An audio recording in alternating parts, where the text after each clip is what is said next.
Welcome to episode 87 of the Camerosity Podcast, the world's nerdiest film and digital photography podcast. Today, we have a very special episode with not one, but two special guests.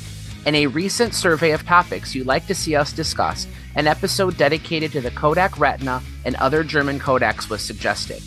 When it comes to the study and knowledge of Kodak Retina cameras, the one name that I've always gone to for information is Dr. David Jentz, founder of the Historical Society for Retina Cameras and authors of several different Kodak books. I've never met anyone who knows more about these cameras than David. In an effort to cover the history of Kodak and the area in which the Retinas were designed, we also reached out to our friend Todd Gustafson from the George Eastman Museum. Due to timing limitations of this episode, we did not open this one up for callers, and both Paul and Theo were also unable to make it. But that just gave Anthony and I more time to talk to David and Todd. Hey Anthony, how many different German Kodaks do you have experience with? I have experience with exactly three. The original Retina 3C, the Duo 620, and my father's Retina Reflex 3. Yeah, I have a few more. There's definitely a lot of interesting models. Hopefully we'll get a chance to talk to David and Todd about them.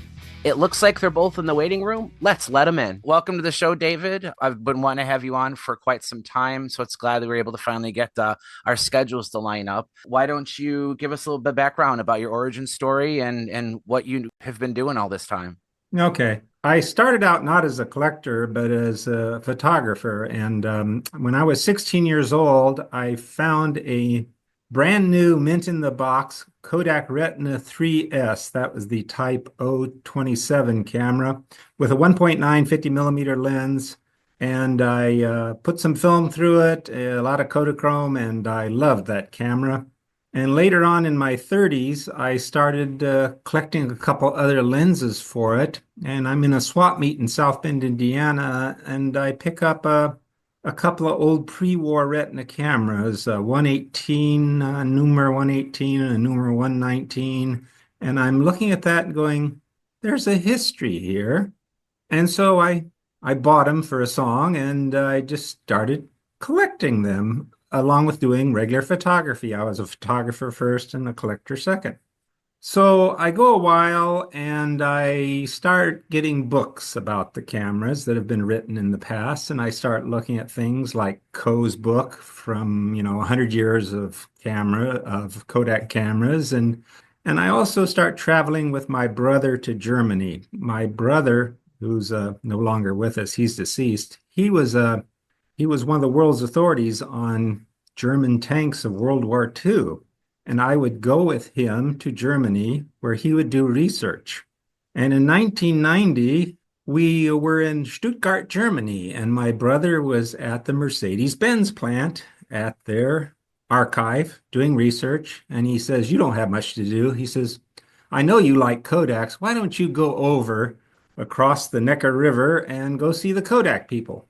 So I get into a cab and I go to Kodak AG, and I go into what's called Building 50, Bau 50, and it's in 1990, and in that building is a museum of all the Nagel and Kodak cameras that were made.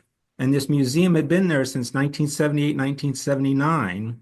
And I start walking through this museum, and I have my trusty Nikon F3 with me, and I start seeing that there's cameras I never even knew existed. A Retinette with an Angino lens, a Retina with brown leather covering, a Retina with a green leather covering.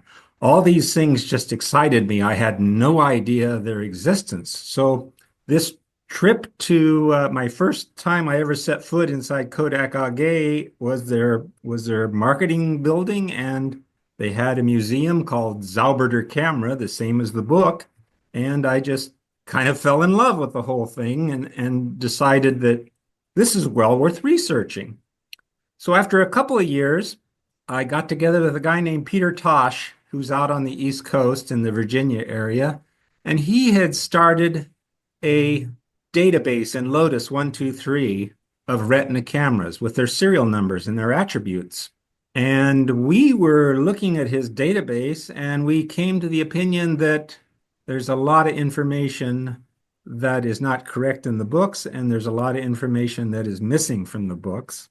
So around 1992, I decided that I was going to form with Peter Tosh a society of collectors to put together all our data from our collections, and later there would be museums joining our society. And we started collecting data and learned that after we had so much volume of data, about when we got to about 7,000 cameras in the mid 1990s, I started publishing the data, and I learned that there are things that weren't quite what you found in the books. Okay. Sure. So this is how the Historical Society of Retina Cameras began in December of 1992. Oh, one more thing I'm proud of is that the actual name, the Historical Society for Retina Cameras, comes from Eastman Kodak Company, from their corporate clearance people.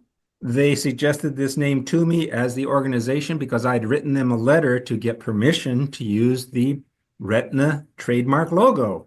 And that's why you see it on those fascicles, because I Yeah, have permission from Eastman Kodak to use that. And I've always tried to supply them with data, although in the past few years, I don't get much reply on supplying them with data. They're a totally different company now. So, sure. but they don't seem to care that I use their logo. They are still protecting the Retina trademark, believe it or not. So that's the story of how the Historical Society for Retina Cameras began and the reasons behind it. And as you know, as we proceeded in time, we started visiting museums, most noteworthy George Eastman Museum and the technology collection there. Also, the Deutsches Museum in Germany. There's a city museum in Stuttgart that now has the same collection that I viewed in 1990 at the Kodak marketing building. So there's lots of interested parties, and now we're getting into several what's called state archives in Germany, and also because there was things like Tessar lenses that occurred on pre-war retinas, we've even done research at the Zeiss Archive in Jena. So that's kind of where we're at and what we've been doing. I've published quite a bit, not just my books, but I've published in a lot of different photo magazines, Photographica World in the 90s. I have Photo Antiquaria over there in Germany. I do publish both in German and in English. So you speak German then? I speak enough German to get a meal and a train ticket. I'm not fluent, not at No, all. no. Do they call you Jentz, David Jentz, or still Jentz? They call me Jentz because that's actually Jentz is the American American, Anglicanized right. pronunciation. Yeah, if I Sure. get on the Lufthansa, I'm Herr Dr. Jentz. Okay, that's quite correct. Yeah. So when you were forming this society and getting trademarks or the permission to use the Retina trademark, is that around the time you would have met Todd? Yes, that would have been around the time I met Todd, because where I really got associated with Todd is when I was invited to give a talk at a photo history symposium, which was about Jubilee retina cameras, ones that occurred when they'd have created 100,000 and 250,000 and a million. And they even had what's called a Nachbau camera they created back in 1977. So it's around this time I got together with Todd. He would arrange to give me 1 or 2 days or more in the technology collection area. And so I'm quite familiar with that. And we've had a long association. And every time I visit him, I try and bring him a new journal or a new book if I can. He's a great guy to work with. Oh, he's also donated a number of cameras to the collection. So Oh unusual. yeah, I've donated some Or cameras. actually also arranged for a very nice gift from a gentleman from England. So we did get some of the retinas with the unusual lenses that he was mentioning, the Zeiss Tessars and the ones from France with the Angenieux. So very again beneficial for us. I feel profoundly disappointed now. In 1990, I was in Germany on a piggybacking on a grant from Indiana University's Fine Art Photography program to document the fall of the Eastern European countries. And I was just outside of Stuttgart. So here I am in Germany on a grant to do photography and had no idea about the Stuttgart Museum. I would definitely have caught a night train if I'd known about the Nagel Museum at that point. Yeah, that would have been actually, it was mainly a display in the entry area. When you went in, you saw the receptionist. Behind her was this museum, Zauberter Kamera. It was kind of like just in the marketing building. It was just part and parcel of Kodak AG at that time. It was lucky that I got to see it in 1990 because it got taken down in 91 or 92. It had been there since 1978, 79. This same collection of cameras had been on display at George Eastman Museum in 1979 from October to December, this exact same group. And this is when Helmut Nagel, who is the son of Dr. August Nagel, gave a talk about both Dr. August Nagel's career and his own career because he was retiring that year from Kodak in 1979. Todd, do you specifically isolate like Retina or Kodak AG stuff in the Eastman Museum, or is it all kind of blended together? They all live in the same vault or would be displayed in the same areas. Yeah. We have, in the case of the Retinas, the items that we originally got from Eastman Kodak Company reside in some blue cabinets that were brown when they were over to Eastman Kodak Company.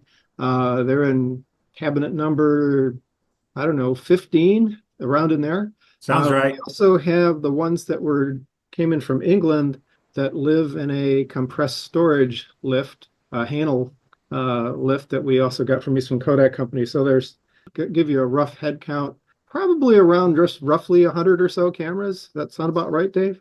Oh yeah, pretty good sized collection from England, at least 100 or so. Yeah, altogether, I'm sure you have more than 200 Retina and Retinet cameras. Yeah, so there's a lot of them.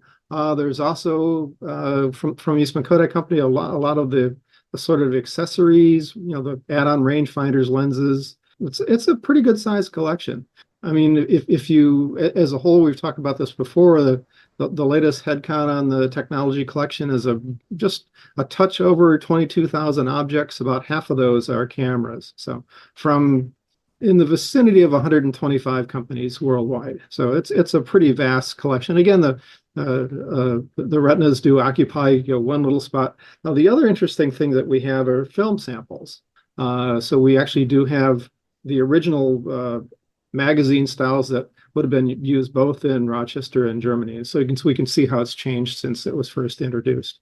So Dave will talk a little bit more about that, I'm sure. Everybody on this call, I think we recognize who August Nagel is, but maybe for someone who doesn't recognize that name, what role did Nagel play? Like, what was his role in all of this? Okay, Dr. August Nagel is kind of a self-made man. He's the oldest of 9 children. They grew up on a farm in a place called Farndorf, Germany. He started a company clear back in 1908 with a friend of his. I believe his name was Dexler. Anyway, he started making his own cameras, and the most famous camera he started making was the Contessa. And he gave it an elegant name, and it was a really nice camera. By 1918, he has a well-established Contessa Nettel AG work, and he is awarded a doctoral degree from the University of Freiburg in 1918 because of all of his skill at building handheld cameras, which were, of course, different than what a lot of people are using in studios on tripods. He was specializing in how to put together a handheld camera. And there is a book that got reprinted by the Club de Guerre in Germany that is a book written in 1919, although the preface is from 1918, about his designing of folding handheld cameras. And it's kind of cool because it goes through roll film and plate cameras, and it was reprinted. And to find an original of this book is very difficult. I did find one, and I made it a Christmas gift to one of my German pals. It was signed by Dr. August Nagel, by the way. So he's a very proliferative designer, very skilled.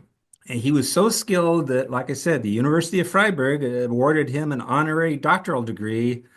He came up through apprentice ranks as a machinist. He's has no didactic training in any university whatsoever.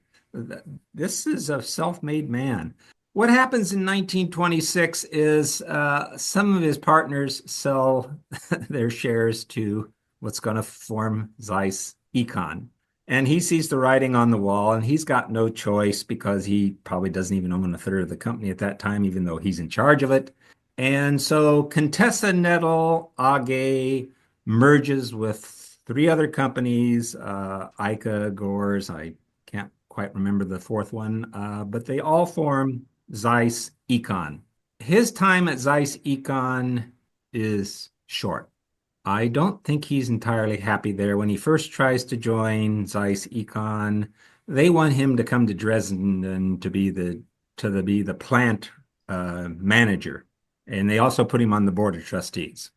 And turns out that he's not happy, and within 18 months, he's leaving Zeiss Econ. So any thought process that Zeiss Econ has an effect on Dr. August Nagel, it was a very short time, number one. And number two, he turned down the offer of the job in Dresden.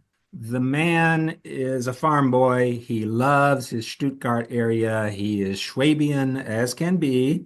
And so he hangs around Stuttgart. He runs the plant at Stuttgart.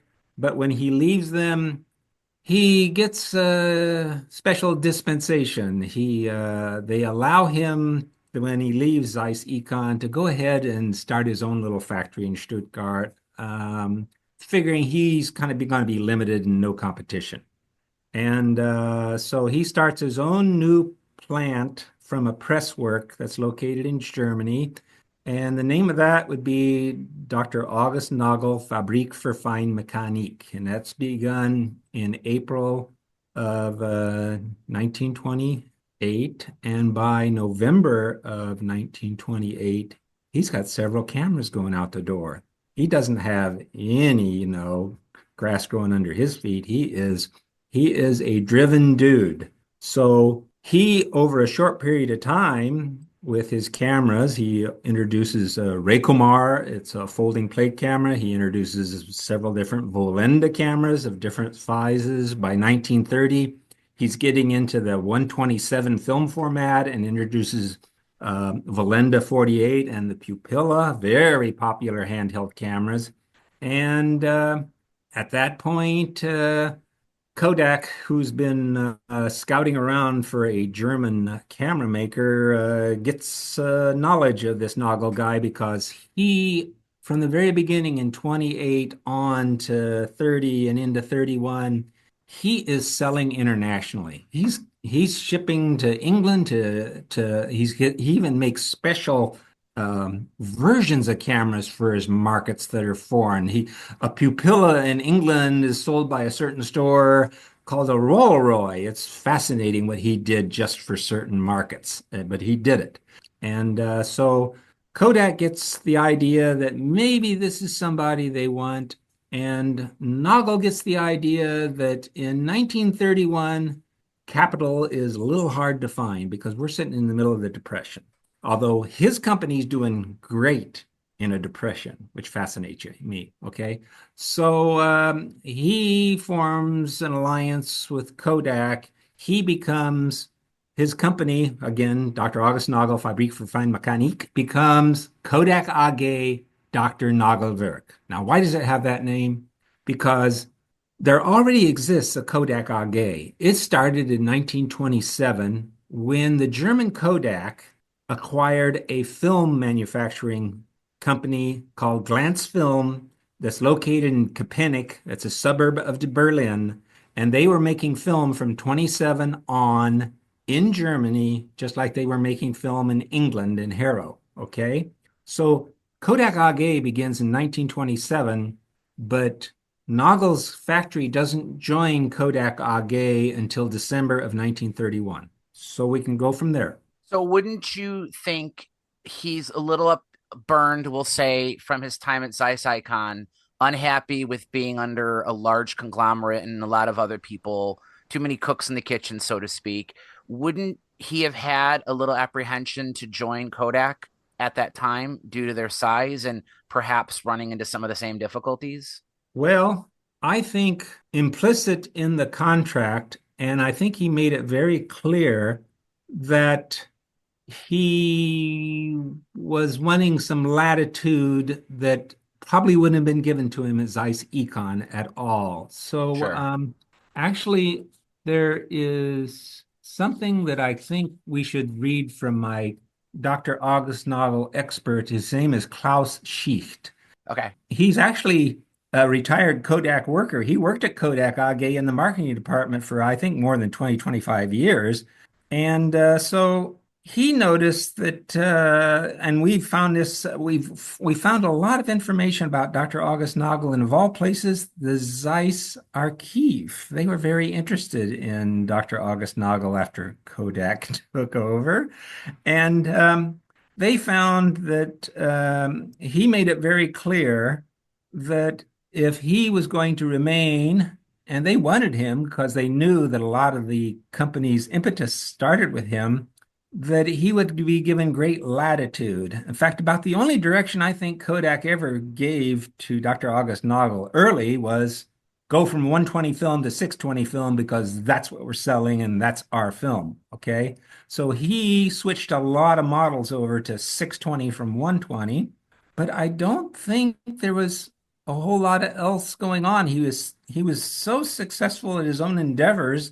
They were more than happy to have Kodak put on the surface of Nagel cameras and sell them. And a lot of, or I should say, most of the Nagel work cameras, like the Volenda, the Pupilla, the Ricomar, came over as Kodak branded cameras almost seamlessly, right? Yeah, that would have been in early 1932, just months after the purchase. Okay. And they would have been called an interesting name. They called them the Continental Kodaks, which was, I thought, was a cool name to give these cameras. Yeah, the first thing come over would be Pupilla and the Recomars, the 18 and the 33, and the Volenda would follow, and then improved versions of the Volenda with the Compo Rapid shutter. Sure. Volenda 48 would come over. They were very successful sales cameras in the USA with the 127 film format, which of course is the vest pocket format. Right. Now, maybe for Todd, Kodaks at this time, well, let me back up. Kodak has always been a film first company. They've made a lot of terrific cameras, but were they looking to acquire Nagel to solve a need that they had to build more higher end cameras and kind of break out of the simplistic models that they had? Or did they have a different motivation when they paired up with Dr. Nagel? Well, this is a little bit of a different situation. If you kind of trace the history, the first thing that happened was, well, first of all, Eastman wanted to sell worldwide from day one. Okay, they started making film in England probably because it would date out. The shipping it from Rochester, England took 3 months off its lifespan. They kind of found out the hard way that was not a good idea. So for export reasons, they actually started making, or at least assembling, cameras in Toronto, which would have been UK, so they could sell in the UK duty free. These are very complicated things to really try to sort out. When you compare the cameras, the Canadian ones versus the US ones, there's a certain amount of differences, and it has to do, I suspect, with value added. You had to add so much work to it to make it say it was a product of the UK, of Canada. And it changes over the years, and so they started actually making cameras in England, not in Toronto, but in England in 1923. But those were not sold anyplace other than in the UK. So what's different about Kodak AG is they actually were exporting worldwide. So that's a lot more complicated thing. So it's on the one hand, it kind of plays into Eastman's idea of wanting to sell worldwide. But what I think they were after one other thing about a company from Germany is they really wanted to get into the high-end camera market, and they saw this probably as the entry to do that. That's kind of what I assumed was always true. They wanted to expand and come up with a little bit better models, and perhaps they saw it to be easier to hire an expert to do it for them than invent a whole new line of cameras themselves. I mean, that's just speculation, but it seems like Nagel benefited from having a larger budget, better access to resources, maybe better distribution. But then Kodak also benefited from having basically an expert with a pre-existing line of cameras that were ready to go. Yeah. Klaus views it that way exactly. He feels it's a win-win. Right. Nagel gets capital to immediately expand. And in fact, if you just watch a series of photographs of the plant from 1932 to 34 to 35 to 36, there is constant new building of buildings. There is expansion of areas to create cameras and assemble them. He had big plans, but no capital in December 31, and he saw a chance to get the capital. Kodak wanted to get into this high-end market with the, in quotes, Continental Kodaks, and so everybody gained from the experience.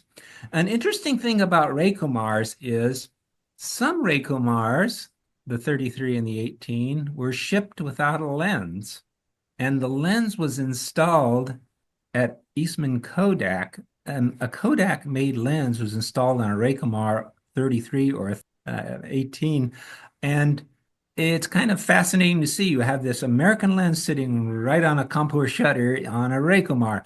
Now, the cool part about that fact is this. If you ship camera parts between countries and not a complete camera, there's no tariff. Back then, they had tariffs big time. The tariffs are nothing new today, okay? Yeah. And so when you had this going on, and it always fascinated me because when I look at the statistics of sales, they would talk about these parts they were shipping out. What they were shipping out was incomplete cameras. They would go to another market, get their lens and shutter or just their lens put on, and then they entered that market. And that's exactly what happened in France post-war with retinettes. One thing, if we walk this back a little bit, I mean, the one piece that's kind of missing here, even though Kodak AG was acquired, Nagelwerk AG was acquired by Eastman during Mr. Eastman's lifetime, he had largely retired. He retired from the company, at least officially, in 1925. One of Mr. Eastman's talents, if you would, was exactly that. He could recognize people with potential. Used to say, well, if he wanted something done, he had enough intelligence to realize that he couldn't do it, but he's very good at finding the right talent for that. This company really kind of fits right into that thinking, even though, again, it's late after his time. He still had an office in the company, but I'm sure he had influence here. But he was largely retired. But they continued the way to do things the way that he had done it, and it really just, again, really plays into his kind of sweet spot there. That brings me to a question that I have: is that during the sort of the heyday of the 1930s, was Dr. Nagel, was he recognized? If he had a particular genius or a particular strong influence on camera production and the history of the evolution of the camera in Europe, is it as an industrialist who was able to put together this machinery to ramp up and produce this equipment? Was it as a camera designer? Was it as somebody who, like Dr. Eastman, could recognize the right people to put in the right place to produce these cameras? Because they acquired, a strong reputation fairly quickly. I think mainly he was into camera design, that he wanted to make cameras pocketable, usable, like a notebook, no different than how we would use. If you think about a Kodak Retina, like the pre-war ones, you can fold those puppies up and stick them in your pocket and you carry it around like a little notebook. It's no different than what you do with an iPhone right now or a cell phone, okay? He, I think, was a design genius in a way. They got him. And the thing is that Kodak allowed him incredible latitude. I don't think, if you want to get into that subject, I can get into it now. If you go and look at where did the idea of the 35 millimeter cartridge daylight loading come from? And it actually existed before Kodak got into it. I know from Todd's collection that Kodak was making pre-made daylight loading 35 millimeter film spools for Leica as early as February of 1930. I know that from actually witnessing that at Todd's museum. He has it from a display from the Patent Museum. So Kodak knew 35 was going to be popular, but it just doesn't seem like they were getting there with it. And it's my own personal opinion that the thing that set off 35 millimeter photography was not just the invention of a cassette, but it was the improvement of film. In the 1933, in June, Panatomic comes out. Panatomic is a fine-grained film. My favorite film ever, by the way. I have to Yes. throw that out there. I Go love ahead. Panatomic. I shot ASA 32 all the time, okay? Blow it up to 8x10, 35 millimeter format. They had a faster film, SS Pan, and they had Panatomic. They came out in the 1933, April of 33 for the SS Pan, and June of 33 for Panatomic.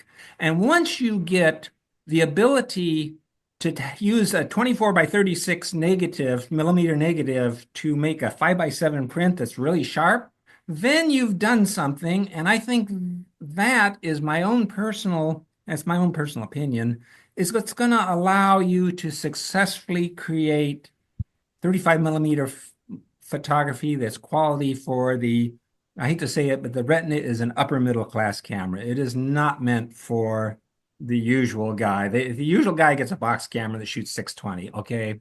The Retina is an upper middle class camera. It's for the people who, get on a boat and go to Europe, okay? That's the kind of people it's for, Sure. okay?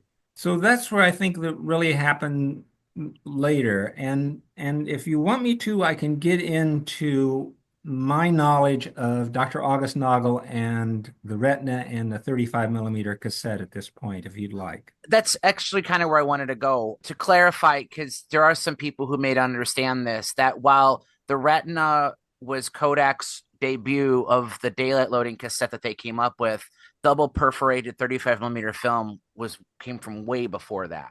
Obviously the Leica, the Zeiss Icon contacts, and the Kraus Peggy are all examples of 35 millimeter cameras that predate Kodak's 135 cassette. But you said something, David. They were making that film prior to their daylight loading cassette, correct? Yeah, what they were doing is they were making something called regular film, which I think might have been movie film, that was prepackaged in daylight loading spools that went into a Leica cassette. Okay. That's how it worked. Because I have one of those here. This is an original Exactly. Lights cassette, and I don't have one handy, but I've seen the Contax cassettes too. They're similar, but they're not the same. Right. There is, believe it or not, I've seen some historians claim that Kodak's daylight loading cartridge was the first of those kind of ilk, right? No, that's not true.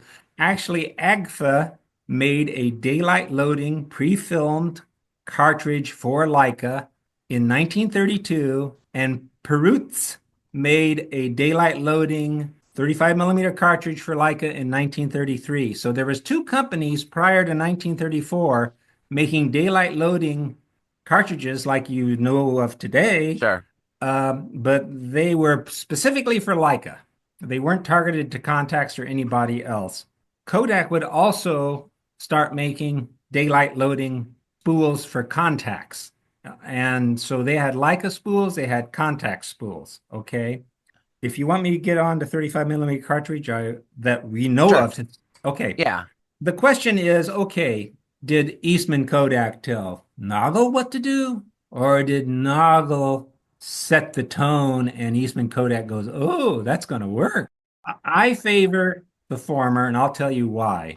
I favor the former because if you go to the patent office in the United States and in Germany, and you go look at who's making the very first Kodak 35 millimeter cartridges, the patents are coming out of Germany, okay? And they're coming out early. There are two major patents that I can list for you, and if you guys want to go to the DPMA, which is the German patent office, you can look up patent 621-838, and you can look up patent 623-049, and you will find drawings that fit perfectly something called the Kodak Universal Patrona. They didn't call it 135 in Germany when it came out. They called it the Kodak Universal Patrona. Universal cartridge. Patrona means cartridge, okay? It's kind of a French word, more a German word. Anyway, That thing was loaded with 36 Sorry, exposures. what year was this again, David? The patents were in September and October of 1933, those two patent 33. numbers I Okay. used. So this is in 33. They're already working on the spools. There's 10, 15 spool patents. There's 2 known outer cassette patents that I gave you the numbers for. And you don't see an American patent until patent number 2019672, held by Glenn Goodhand. It was applied for on January the 26th, 1935. So when you're talking about the first formed cassettes, you're talking about Germany. You're not talking about Eastman Kodak. So he comes out and he introduces this thing. And remember, the Germans got their own film plant in Berlin.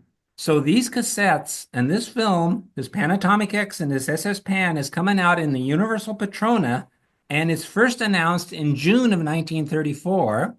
And those cassettes were unique because on the outside of the box it said, you can put this in a Leica, and you can put this in a Contax, and you can put this in a Peggy, but they don't say a word about a Retina yet.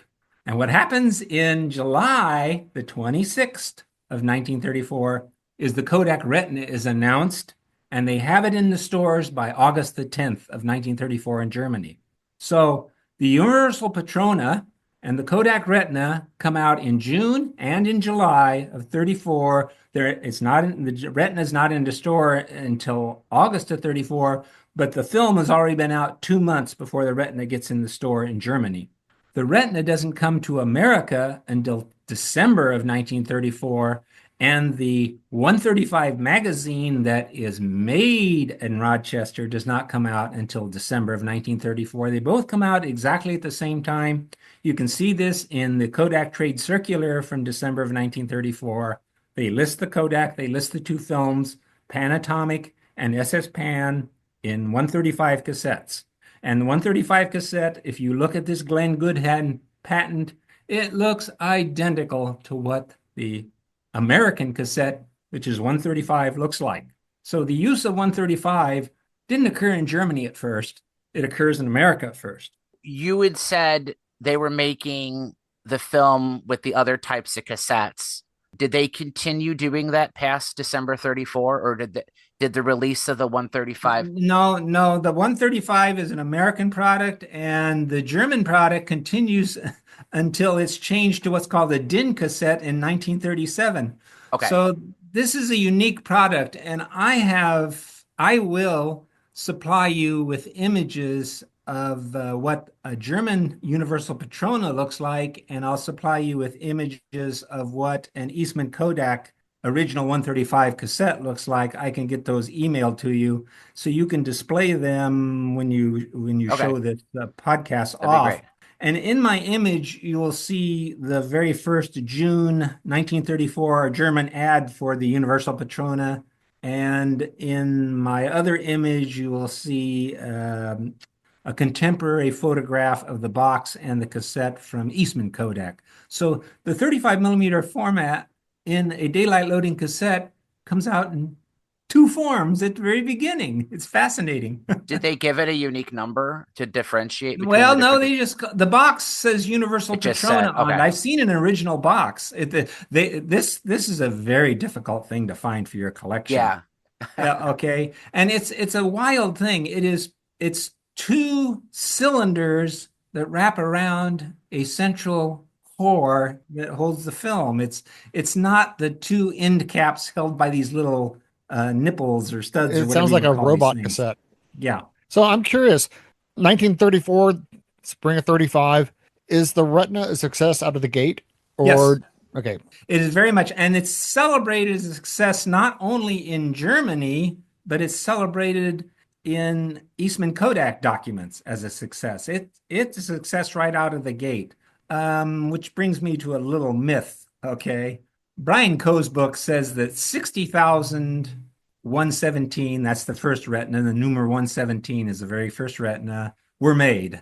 Well, the serial number data says 29,000 were made, but it was an instant success, and it was being made till February of 35 when they come up with their second model, the number 118, and it outsells Leicas and Contaxes by immediately. They weren't making 29,000 Leicas a year, I promise you that. And this period of time was only from June to February, they made these 29,000 cameras. And the next 40,000 they made were the 118s, and that was just from 35 to 36. So, yeah, it was an immediate success, and Kodak celebrated that.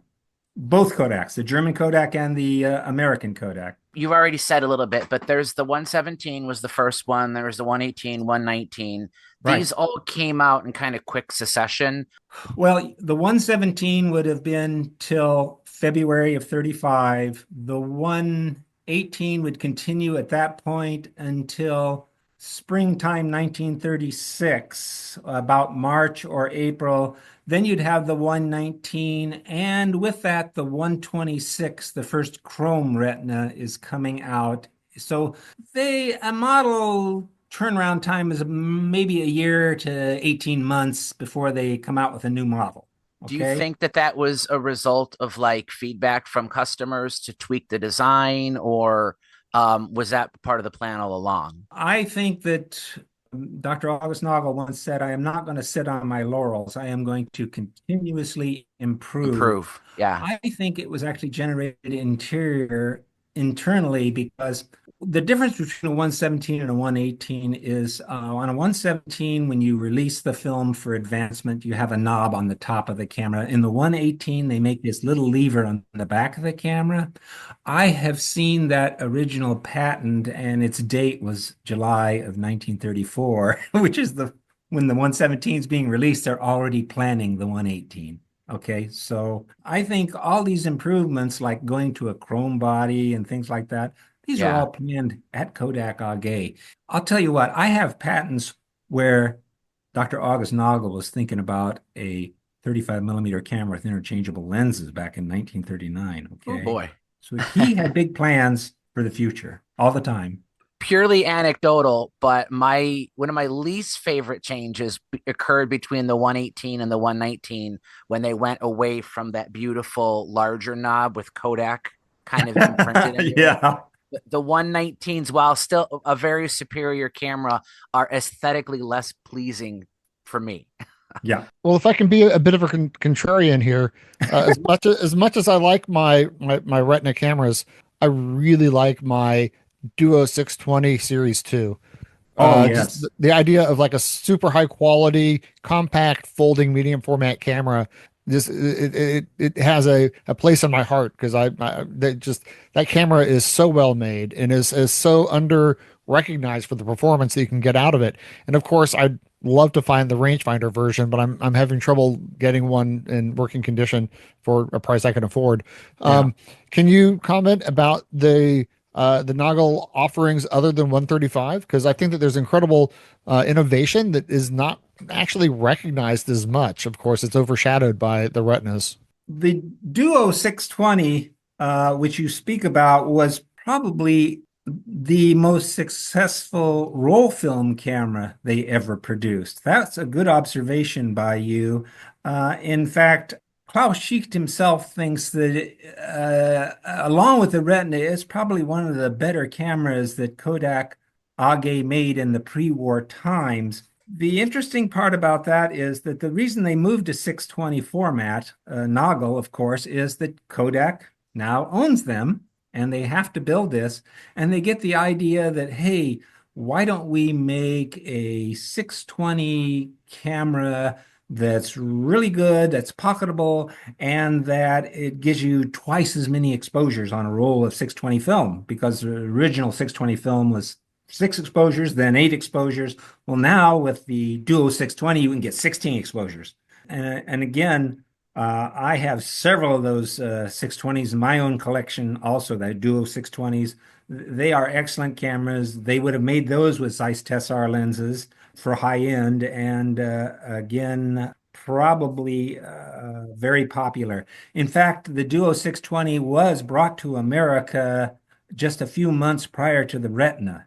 in my review for it, I refer to it as the medium format Retina, just Okay, because of yeah. it's of similar build quality, similar optical excellence, German design, German shutters, and I'm with Anthony. He's a huge fan of that camera. I'm a huge fan of that camera. In fact, Anthony and I like a lot of the same Kodaks beyond the scope of this discussion, but we both are very fond of the Medalist as well.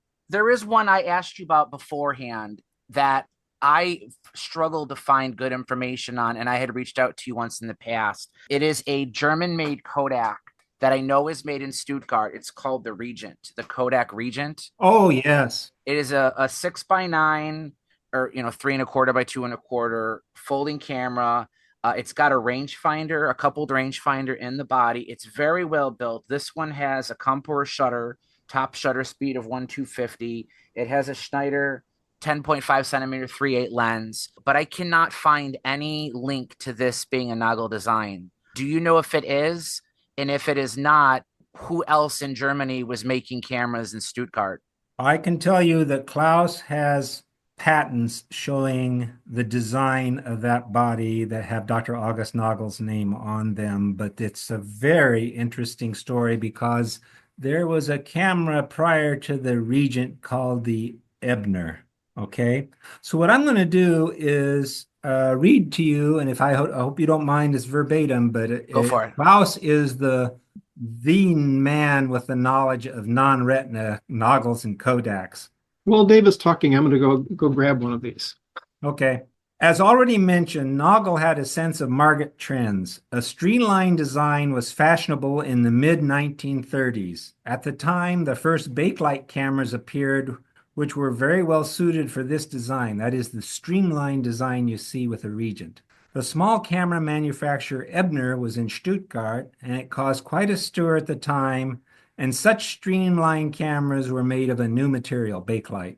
Dr. August Nagel was solely responsible for the camera sector at Kodak AG in Germany, but even though he was named as inventor on every patent, including construction details of the Regent, see, Klaus has seen the drawings, he did not come up with everything himself, working long nights. He had very capable employees and was also known to recruit camera mechanics who could bring interesting know-how.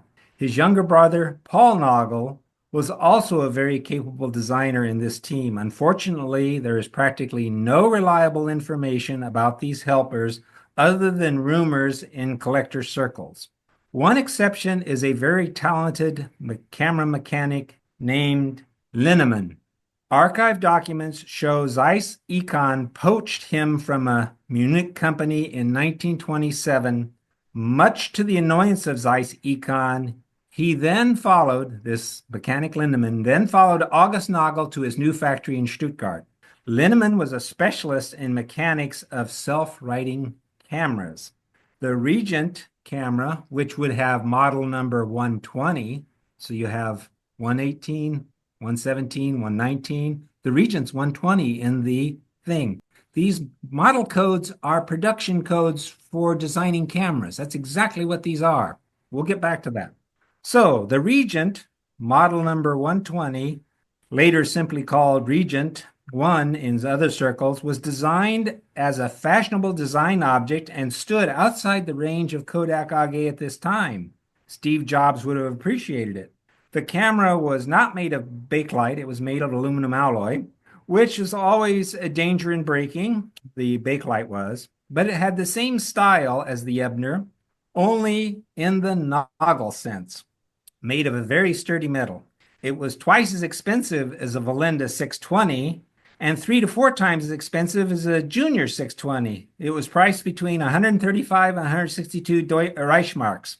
No wonder it was able to demonstrate significantly better workmanship. Nevertheless, an estimated 11,000 Regent cameras were produced and exported worldwide, but not to the United States. Eastman Kodaks seemed to have no interest in this Regent. Now, this Regent camera did come to the United Kingdom with a Tessar lens. It was a really high-end, nice, streamlined camera. So what you have is Regents are equipped with Xenar lenses and Tessar lenses that are 4.5, but there was also a slightly faster Xenar available in Compur, which was a 3.8. That's So what what this do we got is. here? A 3.5 or a 3.8? This is the 3.8. Ah, hot dog daddy. That's Yeah. great. Yeah. So I have two of them. The other one's a yeah, ZNR 4.5 and a ZNR 3.8. I've never seen yeah. a Zeiss. Now Todd has an Ebner, and I've seen this before. And this is the camera that kind of everybody got the idea to come up with a Regent from, Yeah. but it folds in a different direction, of course.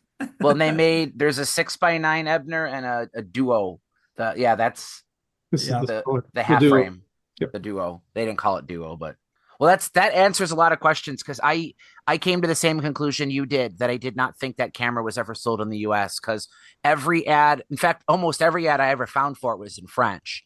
Right. But I do remember seeing something in a UK catalog, but for Yeah, whatever you'll reason, find it never. in the UK. I have a UK version of it that has a Tessar. And again, a very expensive camera, but very Beautiful. sleek, modern. Very You beautiful. you Yeah. could tell from the marketing that they were looking at the upper middle class again here with this. This was a With a name streamlined like camera. Regent, it's called the Regent, so that would hint to, at Yeah, a little hoity-toity.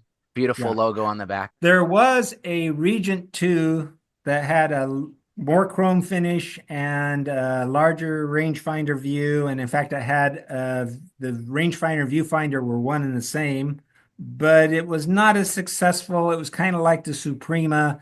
They made a couple grand of each, Yeah. but it did not have the sales quality of that original Regent No. one. There's one on sale on eBay right now for $2,350. Oh boy. Yeah.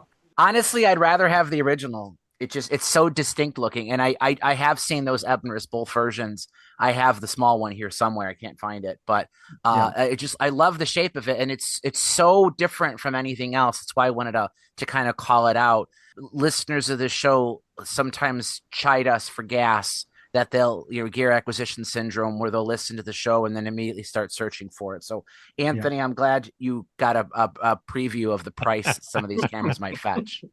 That'll help cure some people's desire. One thing that I will tell you guys that has never been published is there were plans in the pre-war time for a Regent for the United States, but it never came to fruition, and you kind of wonder if world circumstances kind of prevented that marketing.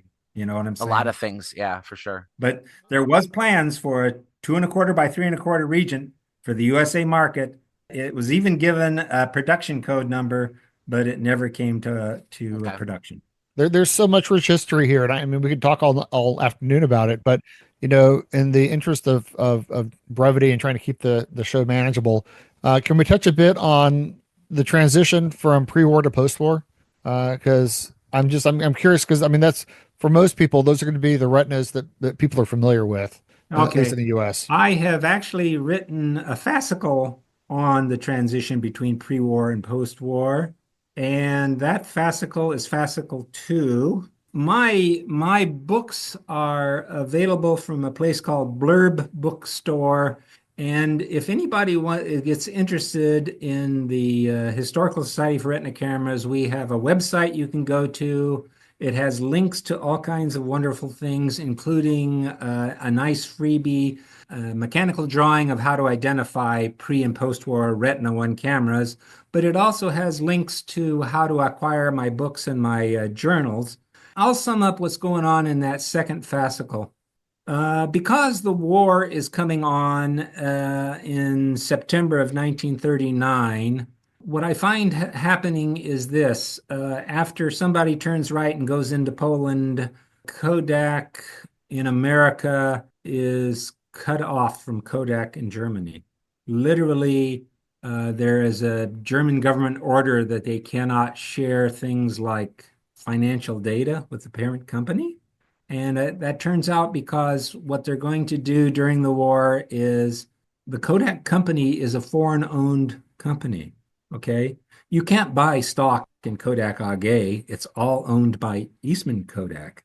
So since it's a foreign-owned company, the German government could just close it down. They didn't, because it's a uniquely Germanic company, okay? And they're doing something during the war that they did during the First World War with Dr. August Nagel's original plant that is now a Zeiss Icon, but they're making time fuses for anti-aircraft ammunition. And it's a natural because what a time fuse is it's a little mechanical clockwork cone that's on the end of like an 88 millimeter anti-aircraft round. But what goes on is at the beginning in 1939, they just don't stop camera production, but they're ordered to curtail it to 10% of pre-war levels. So they are still making Retina and Retinet cameras in 39, 40, and into late fall of 41. But then finally, the government tells them that this has to stop, and it does. And they go on to time fuse production. Okay, I have wonderful images of the time fuse production that's going to come out in a new version of my fascicle. So that's what's going on during the war. Dr. August Nagel dies during the war. He dies in October of 1943, and his son, Helmut Nagel, has been told by the German government that you're going to now take over the plant. Helmut Nagel is now a schooled, skilled engineer who works for his dad. He got let go from the German army, and because his dad's health was so poor, he now runs the plant after December of 1943. And something very bad happens in 1944 in March, in the night of March the 2nd and 3rd. The RAF drop about 400 phosphorus bombs and about 5 or 10 high explosive bombs on the plant. And they take out several buildings, but they don't completely destroy the plant. The plant's still standing. It's still capable. It took them a month to clean up the bomb and burn damage. It took them a month to get back to production, but actually they won't finish repairing the plant until into the early 1950s from what the bomb damage had done. So that's what's going on. Now, Helmut Nagel is a chip off the old block because by July of 1945, the war ends in Germany on May the 8th, 1945. By July of 1945, he has got all kinds of things moved back into the plant, and he's starting to make parts for the first Retina 1. He has the first Retina 1 out the door by November 9th, 1945. I have a photo of him sitting with 3 military government representatives. They got the first 13 Retina 1s out the door. And this to me is amazing. In a matter of slightly over 100 days, he goes from nothing to a camera ready to be shipped to the U.S. military PX system. And this just is phenomenal history. And anybody who's read this fascicle is impressed by what this Helmut Nagel did. That's the 010? 010 early. 010 early is a fascinating camera because the bodies are from wartime, pre-war and wartime, and the lenses and shutters are from pre-war and wartime. Only certain parts are post-war, including the back door, which is made of steel instead of aluminum alloy, okay? And the fascicle gives a very neat review of why there's a whole bunch of steel parts, which were used to be brass and aluminum, and it has to do with the time fuse production and what metals were left over at the end of the war. Because at the end of World War II, aluminum and brass are in extremely short supply. So they're building retinas out of steel. And hence you'll get a retina that has rust on it in a place you never expected to see it. It's fascinating. Now, some of the retinas from this era had Kodak Ektars. People will pay a premium for the f2 Ektar lens models.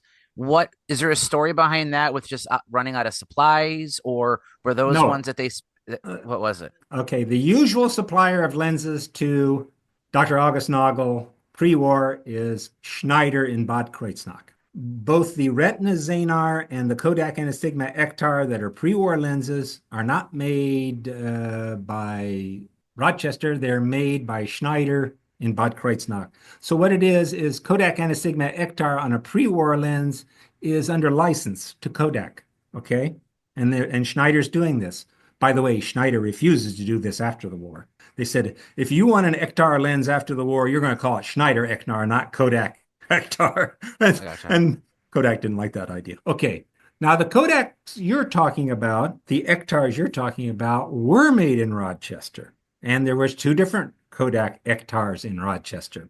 There was one for the Retina 1, which was a 3.5 50 millimeter lens. It had a nice chrome front to it and engraved. And then the f2 47 millimeter lens that you're talking about for the Retina 2, which has a rangefinder, of course, is also made in Rochester. Both are. And the only other camera that I know of that shares that Kodak Ektar f2 47 millimeter, that puppy. Cardon 35. Yeah, Cardon made, you're holding the military version, which was made much later. Yes. The civilian version had the exact same lens, a f2 47 millimeter Kodak Ektar, whose serial number started EO or ES for 1946 or 1947. The one you're holding has a serial number, what? RM. RM? Yeah. 1953. Because I have to take every opportunity we can get. What are those letters called? Camerosity. There we go. There we go. We have to go full circle on our podcast. For those who here. don't know Camerosity, C is number 1 and A is number 2 and M is number 3. And that's why I knew that RM is 53 and EO is 46. So Camerosity. I love it. It's a great name for a podcast too. So let's talk about, well, I'll jump into a myth now. Okay, everybody who's spending all this money for a Retina 2 type 011 with a Kodak f2 47 millimeter lens, stop doing it, because they made over 22,000 of them. In fact, the most common lens to find on a Retina 2 type 011 is a Kodak Ektar f2 47 millimeter made in Rochester lens. They are not rare. That is a myth. I have 9 in my own collection. In no way are they rare. And why people are spending this excessive money is just way beyond me. It's silliness. Okay, it's a myth. It's a myth. Yeah, I don't have one. I mean, I have one with the 3.5 Ektar, the earlier models, but I don't have any with the 2, like you mentioned too, because people have just hyperinflated them. You know, I guess people are going to pay what they want to pay. It's mythical because I'll tell you what, 39% of all Kodak Retina 2 type 011 cameras have that Kodak Ektar lens. Okay. Now, why did Rochester make lenses for retinas? Because Schneider was located in the French zone. Unfortunately, the French weren't as helpful to manufacturers in the French zone of Germany as the Americans were in the American zone of Germany. So happily, Kodak AG is in the American zone and Schneider, unfortunately, is not. So this is why you find that Kodak AG, Helmut Nagel, has to go to other lens manufacturers post-war. They go to Rodenstock and they put an ISAR on the Retina 1 and they put a Heligon on the Retina 2. A huge market for Retina cameras goes to the U.S.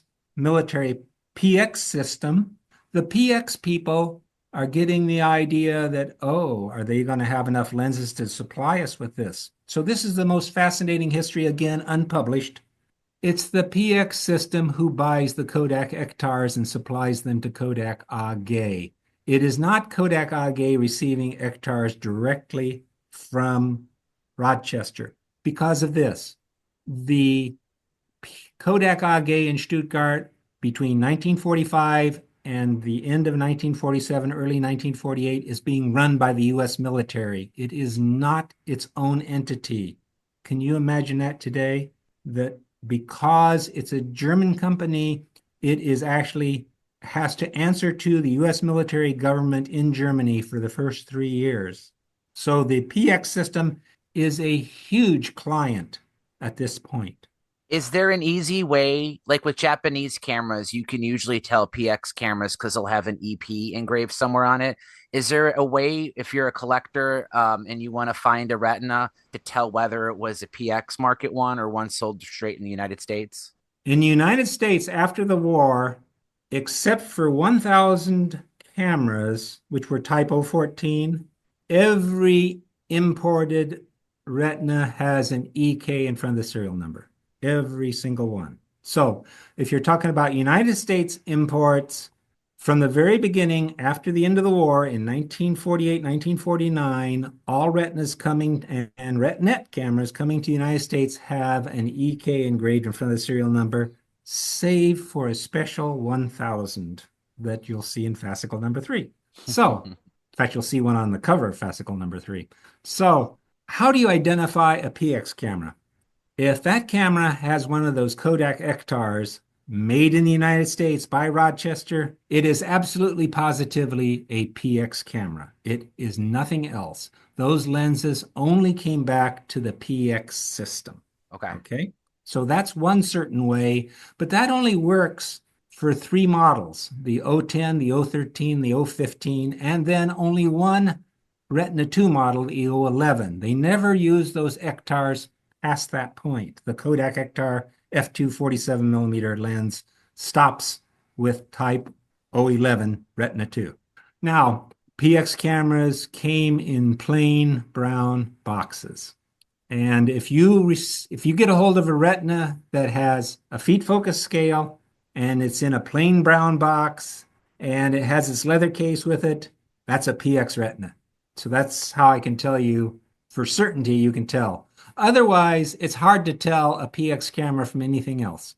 So just as a plug, I'm going to be giving a talk in person, I believe, in March on items we got from the Eastman Kodak Company Patent Museum, and I'm going to feature one of those cameras with that brown box just to make David happy. Yes. I had gotten up because I have a Kodak in its original box somewhere, but it's not brown, but I can't immediately locate it. Is it yellow felt? It's yellow. It's yellow, yeah. Yeah, that's the normal box that came out of the factory for all the markets, but yeah, the plain brown box is unique to the, and the reason is this, is the PX system are selling these cameras at near wholesale price.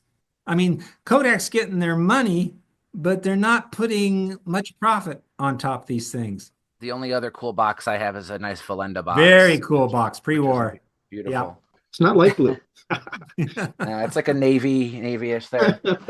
I want to unfortunately wind this down a little bit. We haven't even gotten into the SLRs at all, but I think that that's a good place to stop because we'd love to, do another Retina episode at some point in the future. And rather than just rush through a whole bunch of fascinating models, I know Anthony has a wonderful story about his dad's Retina 3. That's just, they're great cameras too. I wanted to go back one more time to myths. You had said that you had a couple of them, and you mentioned the Ektar not being that rare.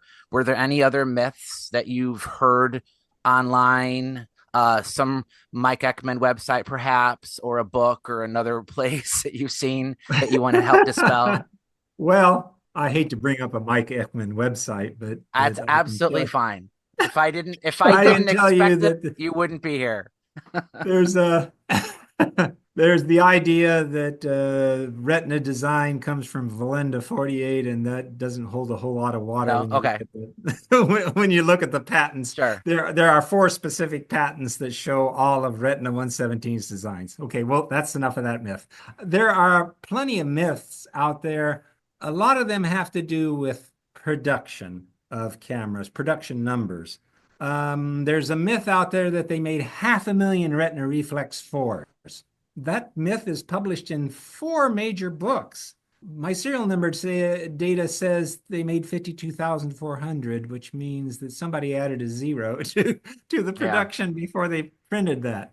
The one myth I want to kill before I leave this talk is, in pre-war times, Dr. August Nagel never once used the word type, T-Y-P-E, for any camera he made. That myth begins with documentation at the Kodak Patent Museum in Rochester.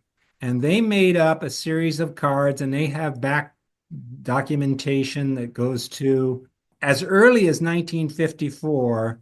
They get confused and they start using this type number for pre-war retinas because it's being used all the time for post-war retinas. Okay. Sure. I can show you hundreds of post-war Retina documents where it's type 010, 011, and he's showing you a blue card there. It's a filing system used at the Kodak Patent Museum for what their collection contained in it. Yeah. And the first person to publish that there was a type 117 was Carlton C. LaHue, and his source of data came from the Kodak Patent Museum, and he read their cards, and he literally published verbatim from their documentation or cards, his little gray booklet. I don't know if you know what I'm talking about. There's a little collector's guide made back in 1973 by... Is that glass, brass, and chrome? Not glass, brass, and chrome. This was a little thing by Peterson Publishing. This is a Okay. pamphlet, basically, right? It's a little pamphlet. It's a little gray pamphlet on collecting retinas. And the funny thing is that the people in Germany get a hold of this pamphlet when they write a book about retinas, and they copy this same mythical use of type for pre-war and wartime retinas. And we've never seen it used once in any single document, but we clearly have documentation that a pre-war and wartime retina was number, NR, Nummer in German. It's Nummer 117, not type 117, all the way to Nummer 167, not type 167. We've never seen a pre-war retina document or any camera document, but we have lots of Nagel documents where all his cameras start NR some number. That's a production code, and it's meaningful because the camera part number for that camera design would occur as the first three digits of the camera part. That production code actually meant something inside that factory. But unlike Zeiss Icon, they would not stamp the production code on their cameras. To learn that a 117 was 117, you got to find some hidden documentation. That would have been helpful. The other funny part about it, when you read the blue card, it actually says type number 117. Yes. Oh boy. Oh boy. So, yeah. So I used type up until when I discovered a document that showed me it was never type. I will have to admit I used type up until 2012. Okay. But no more. You will find that the stuff I wrote in McEwen's has type with it. I apologize to everyone, but you can't have a type 048, which is an Instamatic 500, and also a type 048, which is a Volenda 48. No, Volenda was Nummer 048. Gotcha. I only have one review. I did the 118, so that'll be pretty easy for me to fix. Yeah. Oh, I got to fix an entire database. It took me the better part of 3 days to fix all Oh this. boy. Oh boy. It's Dave's fault. That's my fault. We actually did have a question come up from one of the other hosts. Sure. Paul had a lens that he picked up from a collector. Anthony posted it in the chat for Zoom. I don't know if you could bring it up. It's an ingenue lens. Oh, The yes. lens was removed from a camera and adapted for digital, but we're trying to figure out what camera it might have come from. It's 45 millimeter ingenue f3.5.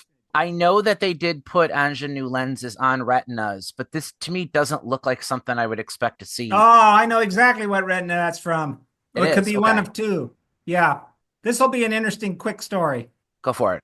Post-war, only Retinetta gets an ingenue lens. And this is what happens.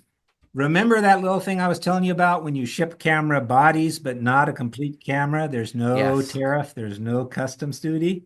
Yep. This is what they do for France, for Kodak Pathé. They have pre-made Retinet bodies manufactured, shipped to Paris, to Kodak Pathé. They hire a company that's meant to make portable photographs, okay, that mounts the ingenue lens in a French shutter onto the Retinet bodies. So I recognize that lens. It was either used on a type 022 Retinet F or and that would be the second model of type 022 Retinet F, or it was used on a type 030/7 Retinet F. That is exactly where that lens and shutter have come from. So there were folding Retinettas that had ingenue lenses. The O12, the Type O12 and the O17 had Angeno lenses. And then when they moved to solid body retinetas, which would be the O22, they would have gotten the type number Type O22/7, and it would have gotten an Angeno lens. And then there'd be Type O30/7. And finally, there was a faster Angeno lens, which was a 2.8 Angeno, which was put on a Retinetta 1A Type O35/7. So bodies made in Stuttgart, shipped to France, lenses and shutters installed. They got their own French box. They got their own French instruction book, and there was no duty paid, no customs duty. It's plausible, and I know that he got that from a very prolific collector. It's plausible that may have never been mounted. It was like surplus possibly, or somebody just removed it from a body and decided to shoot it on a digital camera. But either way, that's helpful, because the only ingenue lenses I've personally ever seen on Kodaks were on the like folding cameras, like the ones that slightly resemble the Tourist, and those would be closer to 100 millimeter or something like that. So. Oh, yeah. This is 50 millimeter lens. This is meant for 35 millimeter format. Yeah. Angeno, according to Hervé Pont in France, never made pre-war lenses for small formats. Gotcha. He told me that personally. Okay. All right, Anthony, anything else you wanted to ask? I can tell you my quick retina reflex story, though. So it is kind of amusing. I've told it before on the podcast. When I was born in Bloomington, my dad, about 8 months before I was born, went out and wanted to buy a new camera to document his new baby. So he bought a Retina Reflex 3. And that was the camera that took all of my baby pictures. And then when I was about 11 years old, and I was endlessly curious about cameras already, and we were on a trip, I think it was to New York City, and my dad had gone into some camera store and bought a new camera that was like the latest and greatest. And, because this would have now been 1970. And he gave me that Kodak Retina Reflex 3 as my first camera. So I learned how to shoot on a Retina Reflex 3. And then to honor my father after he passed, because the camera was getting kind of sludgy, I was able to send it off to Chris Sherlock, and I believe it was one of the last Retina Reflexes he was able to completely restore and overhaul, because he ceased accepting cameras the week that I got my camera back from him. So I have a nice, really, I have a real soft spot for that camera. Everything works perfectly on it. The meter still works perfectly fine on it. That version of the Xenon lens is one of my favorite 50 millimeter lenses that I own. There's something really special about that lens. It's a 1.9 Retina Xenon. Yeah, wonderful lens. And so, but it's just kind of amusing that the first camera to take a picture of me when I was a baby was the first camera that I learned how to shoot. Yeah, you're quite lucky, because nobody services Retina Reflexes. What do you got there, Todd? He's probably using Kodachrome. I gotta. Oh yes, Kodachrome too. You gotta absolutely, he was. There you go. There was a guy we're aware of named Paul Barden who will still do the rangefinders, but he won't touch the SLRs. No, it's just and part of the reason Chris stopped apart from retiring is he was running out of parts. Yeah, no parts. That's the issue, is that if all you got to do is clean the camera, then yeah, you could service it. But a lot of times things wear out. I know the racks on some of the models could the teeth break or whatever. But that's a different discussion. But I want to kind of wrap it up here. I had a great time having you on, David. Todd, of course, we've talked before. You're always welcome. David, if you'd be interested, I'd love to do this again. The only thing is I can't control when we allow anybody to join what kind of questions they might ask. That's okay. So maybe now that you kind of got a taste for how this works. Yes, exactly. I can understand clearly. Maybe sometime this summer or something, because I don't like doing 2 episodes about the exact same thing back to back. No. Give them some time to. Yep. Yeah, for it to sink in. And then we could cover more of the reflexes and just maybe some other things too that we didn't get a chance to go over here. Well, interchangeable lenses in retinas post-war is a fascinating subject, especially like the Retina Reflex 3. They had some really high quality lenses for those. The Retina Reflex 3 was actually one of the more successful Retina Reflexes they made. Over 117,000 of those were sold. I had no idea. If I had to tell you the one retina reflex to own. It would be either an S or a 3. They seem to last through time. Okay. Good camera. Anthony, what's the minimum focusing distance on that 300 millimeter lens you have? Oh, that's a Voigtlander. Oh, for the Bessematic, that's right. Well, it would still apply to the Retinas though, because the telephoto lenses on those leaf shutter, the decal mounts were ridiculously long. Like what was it, like 90 feet or something? 90 like that feet was the minimum focus. The minimum distance. Yeah. For 135 millimeter, I think it'd be 12 feet for the Retina. But what you did to focus closer is they had what's called a T1 and a T2 lens. You'd screw on the front of it, and it's literally a close-up lens. So you could like a medical Nikkor. Yeah, it's exactly like a medical Nikkor. You could screw a T1 or a T2 on the front of your 135 millimeter and get closer. Okay, but 12 feet, if my memory serves me correctly, is about as close as you're going to get with 135 millimeter telezenar that goes on a retina reflex S3 or 4, or Instamatic reflex for that matter. Well, thank you guys. Thanks, David. Thanks, Todd. Yeah, it was a fascinating show. Thank you very much. Awesome. All right, thanks, guys. Thanks. Guys. Take care. Take care, Todd. Bye-bye.